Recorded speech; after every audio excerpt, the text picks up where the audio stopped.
Hello bachcho, let us understand the solution for this question. The question says that, so in this question first we will read the question. A small object of uniform density हमारे पास है, rolls up a curved surface with initial velocity v. It reaches up to a height of 3v square divided by 4g with respect to its initial position the object is. तो मुझे बताना है कि जो object होगा वो क्या होगा अगर वो किसी हाइट पर रीच कर जाए. तो सबसे पहले हम बात करते हैं यहाँ पे जो की कंसेप्ट हम इस क्वेश्चन में यूज करने वाले हैं. की कंसेप्ट की अगर मैं बात करूं तो सबसे पहले हमें नॉलेज होनी चाहिए मोमेंट ऑफ इनर्शिया. जो भी हमारे पास moment of inertia of ring, solid sphere, hollow sphere और डिस्क, ये हमें मोमेंट ऑफ इनर्शिया हमें इसका पता होना चाहिए. सेकंड कंसेप्ट हम यहाँ पर अप्लाई करेंगे law of conservation of energy.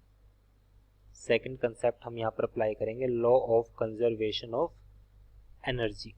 Second हमें इस कंसेप्ट की नॉलेज होनी चाहिए. अब बॉडी है हमारे पास, यहाँ से अभी सबसे लोवेस्ट पॉइंट है. लोवेस्ट पॉइंट पर अगर मैं हाइट की बात करूँ यहाँ पे तो हाइट 0 है, बट यहाँ पर अगर मैं हाइट की बात करूँ तो ये हाइट हमारे पास है 3v square divide by 4g के इक्वल.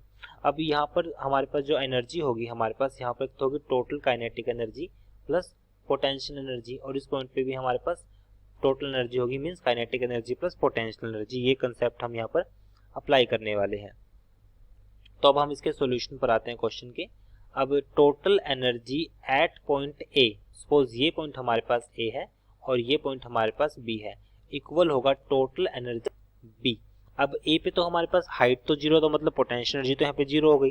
तो इसके पास होगी सिर्फ एक तो होगी kinetic energy 1/2 half mv square plus अब रोटेशन की वजह से जो होगी 1/2 i omega square equals to. अगर मैं बी पॉइंट की बात करूं तो बी पॉइंट में हमारे पास एच डैश, जो हमने एच डैश को उसको सपोज किया था.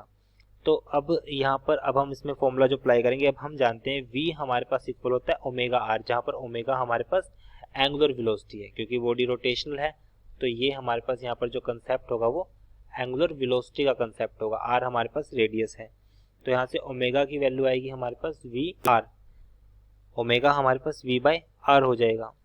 अब यहाँ से अब देखते हैं यहाँ पे इस क्वेश्चन में ओमेगा की वैल्यू v बाई आर है तो इसको अप्लाई करेंगे तो वैल्यू आएगी हमारे पास 1/2 m v square as it is रहेगा प्लस 1/2 i.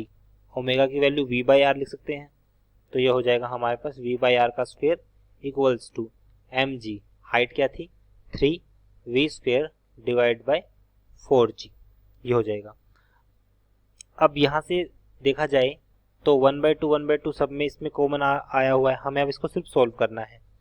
तो अब हम यहाँ से इसको सोल्व करते हैं. 1/2 i of v by are का इक्वल्स टू, ये हमारे पास 3/m जी से g cancel, v square minus 1/2 m v square. इसका एलसीएम कितना आएगा, एलसीएम आएगा 4, ये हो जाएगा 3 - 2 और फैक्टर बचेगा m.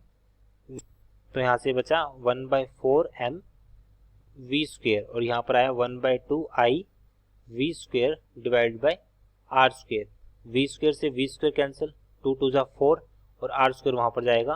तो यहाँ से i की वैल्यू बचेगी 1/2 m आर स्क्वायर. अब हमें नॉलेज होनी चाहिए कि जो 1/2 m आर स्क्वायर जो होता है वो किसका मोमेंट ऑफ इनर्शिया है. तो ये मोमेंट ऑफ इनर्शिया होता है डिस्क का. So it is the moment of inertia disc. तो ये डिस्क का मोमेंट ऑफ इनर्शिया है, इसलिए हमारे पास जो राइट आंसर आएगा moment of inertia of disc. So it is option D, hence option D is right. I hope you understood this explanation. Thank you.